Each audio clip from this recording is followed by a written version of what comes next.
بتا رہا ہوں اتنا رسک ملے گا آپ سوچ نہیں سکتے۔ مجھے بھی ایک ڈاکٹر صاحب سرجن ملے، ڈاکٹروں کو بات سمجھانا مشکل ہوتی ہے، سمجھ جائیں تو بہت آگے نکلتے ہیں۔ میں نے ڈاکٹر صاحب نے کہا سعید بھائی میں نے آپ کی مسجد کی محنت کا بیان سنا، 3 مہینے میں کیا ہے، اللہ نے میرے سارے حالات ٹھیک اور روزی اتنی کر دی ہے میں نے خواب میں نہیں دیکھی، روزی کوئی مسئلہ نہیں۔ اللہ کہنے کیا ہے الشیطان یعدکم من الفقر، کیا ہے وہ یامرکم بالفحشاء، شیطان تم سے وعدہ کرتا ہے فقر کا اور دعوت دیتا فحشی کا، اور اللہ تم سے وعدہ کرتے ہیں فضل کا اور کس کا، مغفرت کا۔ فضل کس کو کہتے ہیں؟ روزی۔ میرے دوستو یاد رکھنا آسان بات، روزی میں بھی کما رہا ہوں الحمدللہ، لیکن روزی کمانے کا حکم کیا ہے؟ فَامْشُوا فِي مَنَاكِبِهَا، حکم اس کی روزی کمانے کے لیے زمین میں چلو دوڑو نہیں۔ عربی میں فَامْشُوا کس کو کہتے ہیں؟ پوچھنا مولوی صاحب سے، دوڑنا کس کو کہتے ہیں؟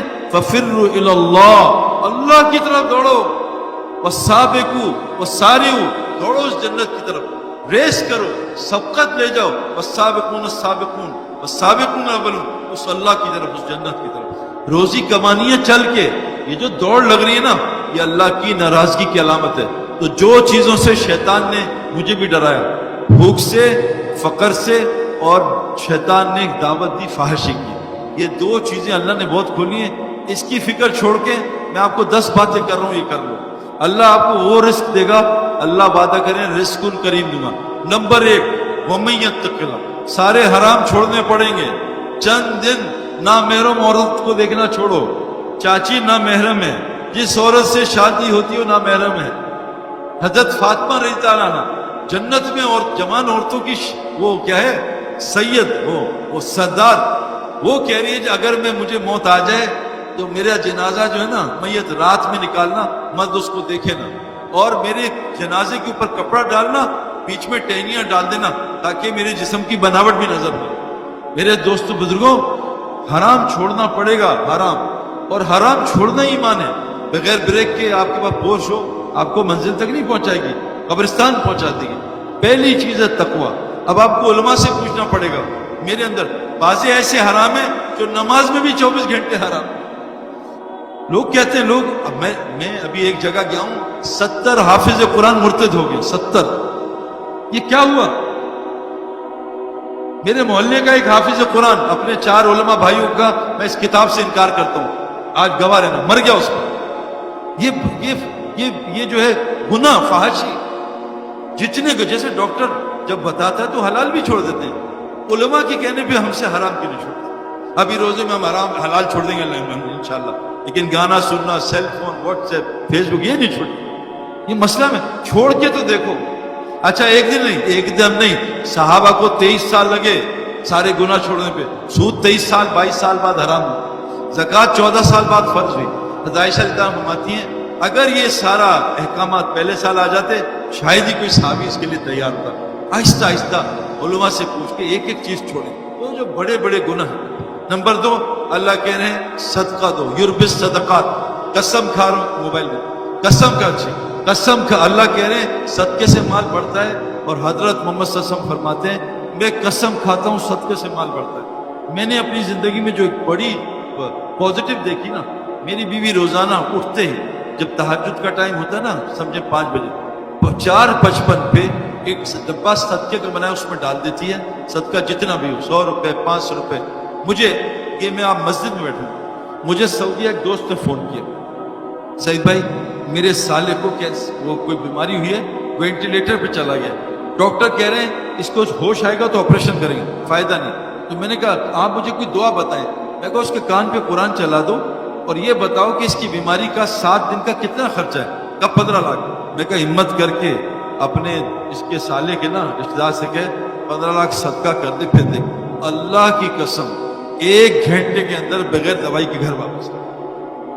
ہم بیماری آتی ہے $1,00,000 کی، صدقہ دیتے ہیں $10، یا اللہ صدقہ دے دیا اب تجھ پہ واجب ہے، تو ذرا $50,000 صدقہ کا ایسی کی تیسی اس کے پاس نہیں آنا کہ نبی نے کہا صدقے سے اور مار پڑے گا۔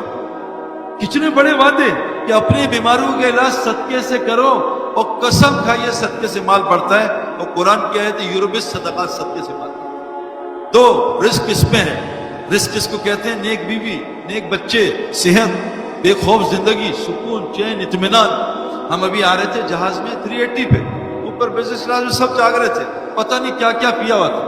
میں نے جا کے سب سے گپے ماری، میں کہا خیریت سے بھائی نیند نہیں آ رہی؟ کیا نہیں، 16 گھنٹے میں تو سو ہی نہیں سکتا جہاز میں، اور یہ لیٹے ہوئے بزنس کلاس، گدے لگائے، اوپر سٹارز ہیں اور سامنے سب کچھ ہے ان کے مطلب کا، لیکن نیند نہیں آ رہی۔ میں نے کہا brother come to Raiwind we'll take you from Karachi to Lahore on train and you see Pathan standing and sleeping. You can't sleep. کھڑے ہو کے میں آپ کو سوتے ہوئے دکھاؤں، آپ کو جہاں ہم آپ کو دکھائیں گے۔ ہمارے پاس کتنے لوگ ہیں؟ وہ آیا مالک پاکستان کا ریچسٹ میں 3 نمبر کہ مجھے نیند نہیں آتی سعید بھائی، مجھے کوئی گولی دے دو۔ میں کہا آپ کو گولی نہیں، آپ کو گولا دے گا، اٹھو گے نہیں۔ رائیونڈ آیا 72 گھنٹے میں 60 گھنٹے سو کے چلا گیا، ابھی سال پیدل لگایا اس نے، 65 سال ہو گئے، اللہ نے اس کو 3 دن میں زمین نکال دی۔ یہ کیا اتنا سکون؟ میں ایک جگہ بیان کر رہا تھا، ساؤتھ افریقن، ایک آیا گورا آ کے بیٹھ گیا، بیان ختم ہوا انگلش میں، آ کے ملا صاحب، میں نے کہا کون ہو؟ کہتے میں ساؤتھ افریقن گورا ہوں، جیو ہوں اور تمہارا فین ہوں، کرکٹ میں بھی کھیلتا تھا، میرا پڑوسی مسلمان ہے، مجھے لیا میں مل لیا۔ میں نے کہا میری بات سمجھ آئی؟ کہتا بہت تھوڑی، لیکن جتنا سکون مسجد میں ملا زندگی میں کبھی نہیں۔ ہمارے ایک دوست ہیں شیخ ہاشم، وہ پہلے یہودی تھے، پھر سعودیہ میں عالم بنے، میں کہا ان کے ساتھ بیٹھو 10 منٹ میں کلمہ پڑھ کے چلا گیا۔ مسجد میرے دوستوں مچھلی کی طرح ہمارے لیے بنی ہے، جیسے مچھلی بنی پانی کے لیے، ہم مسجد کے لیے بنے۔ اللہ فرماتے ہیں ان اول بیت وضع للناس للذی ببکۃ مبارکہ ھدی للعالمین، پہلا گھر تمہاری جو بنا ہے نا، گھر تمہارا گھر وہ ہے کعبہ، مسجد المتقی کا گھر ہے۔ اللہ کہہ رہے ہیں انسانوں کا جو گھر بنا ہے کعبہ ہے، یہ پتہ ہے آپ کا یہ جو گھر ہے یہ مسجد پہ بنا ہوا ہے، پوری زمین مسجد ہے اللہ کے نبی کے لیے، ہمارا گھر مسجد پہ بنا ہے۔ لیکن آج گھر ریسٹورنٹ بنا ہوا ہے، سینما گھر بنا ہے، ہوٹل بنا ہوا ہے، مسجد تو ہے نہیں، اس سے تو حالات ٹھیک نہیں ہو رہے۔ تو میرے دوستوں کتنے اعمال ہو گئے؟ ہر حرام چھوڑنا ہے، پوچھ کوشش آج سے نیت کر لیں، صدقہ دینا ہے اور استغفار کرنا ہے اپنے گناہ پہ۔ قرآن میں ہے کہ اے نبی جب تک آپ ان میں موجود ہو یہ بستی استغفار سے کرتی رہے گی، اللہ کبھی عذاب نہیں کرے۔ حدیث میں جس بستی میں 3 نیکیاں ہوتی ہیں، مساجد آباد ہوتی ہیں، آپس میں لوگ مسلمان محبت کرتے ہیں اور آخری رات میں استغفار کرتے ہیں، اس بستی پہ اللہ کبھی عذاب نہیں کرے۔ استغفار کرو، استغفار سے روزی ملتی ہے۔ اللہ کہتے ہیں بیٹے دوں گا، مال دوں گا، بارشیں دوں گا، باغات دوں گا۔ چوتھی چیز اپنی نماز کو ٹھیک کرو۔ میں نے طارق جمیل صاحب سے پوچھا کہ آپ کب سے تبلیغ میں؟ کہا 40 سال ہو گئے۔ میں کہا کتنے مسلمان آپ کے پاس نماز ٹھیک کرانے ہیں؟ کہا آج تک کسی مسلمان نے نماز ٹھیک نہیں کرا۔ آپ کے پاس مفتی صاحب کتنے لوگ آتے ہیں سچ بتاؤ کہ نماز ٹھیک؟ مولوی صاحب یہ ذرا مجھے یہ بتا دیں آئی ٹی کیسے ہے؟ مجھے لوگ کہتے ہیں سعید بھائی پلہ سیدھا کر دیں، ذرا یہ بتائیں کیسے کھڑے ہوتے ہیں؟ آج تک مجھ سے بھی کسی نے کہا سعید بھائی آپ نے نماز سیکھی ہے مجھے بھی سکھا دیں۔ جو جنت فردوس تک پہنچا دے گی نماز، جنت فردوس نماز۔ دو ایسے 7 اعمال سورہ مومنین دونوں نماز بنا لو، دیکھو کیا ہوتا ہے، سارے مسئلے حل ہو جائیں گے۔ نماز بنا لو۔ یہ جیفری بوائکاٹ انگلینڈ میں تھا، تو میں نے کہا یہ انضمام کی ٹیم اتنا جن کے جیت کیسے رہی ہے؟ انضمام بڑا جیتا، کا پتہ نہیں ہے، یہ ہار رہے ہوتے ہیں، اندر ڈریسنگ روم میں جاتے ہیں، کچھ اٹھک بیٹھک کرتے ہیں، واپس آ کے جیت جاتے ہیں۔ تو اللہ نے نماز، انضمام کی ٹیم میں 9 لڑکے تہجد پڑھے۔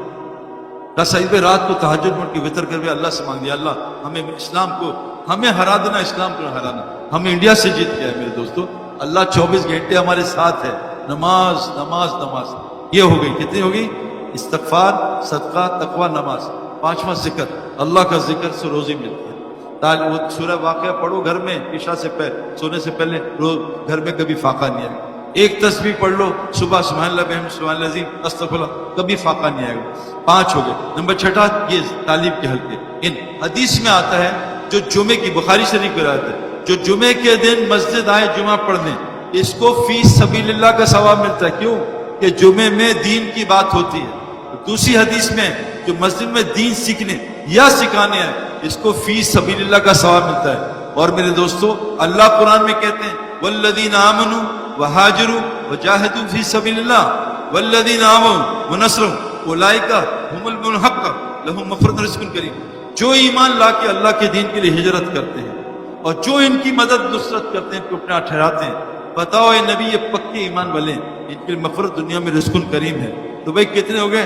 8 کام ہو گئے، ہے نا؟ تقوی بعد میں سن لو، یاد رکھنا، تقوی، صدقہ، استغفار، ذکر، یہ حلقے دین کے، اور توکل.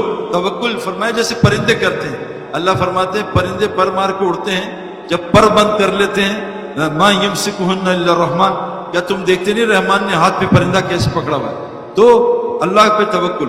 اور مال کو صحیح جگہ خرچ کرنا, جو جان مال کو صحیح جگہ خرچ کرتا ہے اس کو شکر والا کہتے ہیں, اور جو مال جان کو اپنی مرضی سے خرچ کرتا ہے اس کو کفر کا رستہ اللہ نے کہا قرآن میں, انا ہدیناہ السبیل اما شاکرا و اما کفورا. ہم نے تمہیں شکر اور کفر والا رستہ دونوں بتایا. اللہ فرماتے ہیں ان اللہ اشتری بالمؤمنین انفسهم واموالهم بان جنہ, میں نے جان مال جنت کے بدلے خرید لیا. تو میرے دوستو یہ ہو گیا 8. کیا ہے یہ اپنا مال کو صحیح جگہ خرچ کرنا. اللہ فرماتے ہیں لئن شکرتم لازیدنکم, اگر تم شکر کرو گے تمہاری نعمتیں بڑھا دوں گا. اور 9واں 10واں ہجرت نصرت. آخری گزارش کر رہا ہوں, اللہ قرآن میں فرماتے ہیں کہ جو میرے نبی کے رستے پہ چلے گا, اتباع کرے گا, میں اس کی مغفرت کروں گا. یہ ساری صفات میرے اندر آ جائیں. اور حضرت محمد صلی اللہ علیہ وسلم آخری نبی ہیں, اب کوئی نبی نہیں آئے گا. اب اس ہر امتی کی ذمہ داری ہے کہ جس ملک میں اللہ نے اس کو بھیجا ہے, کنتم خیر امت اخرجت للناس, میں نے تمہیں امریکہ بھیجا ہے کیوں؟ کمانے کے لیے نہیں. نیت بدل لو کہ اللہ پاکستان کا کمزور ہے, یہاں کا بڑا تگڑا ہے. یہاں تو سورج آ کے غرق ہو جاتا ہے حالات میں, اس کی روشنی ختم ہو جاتی ہے. سورج تو رائز کرتا ہے ایسٹ سے, ہم کہہ رہے ہیں ویسٹ سے رائز کر کے دکھائیں گے. میرے دوستو اللہ کہہ رہے ہیں جو نبی کی اتباع نہ کرے, ان کنتم تحبون اللہ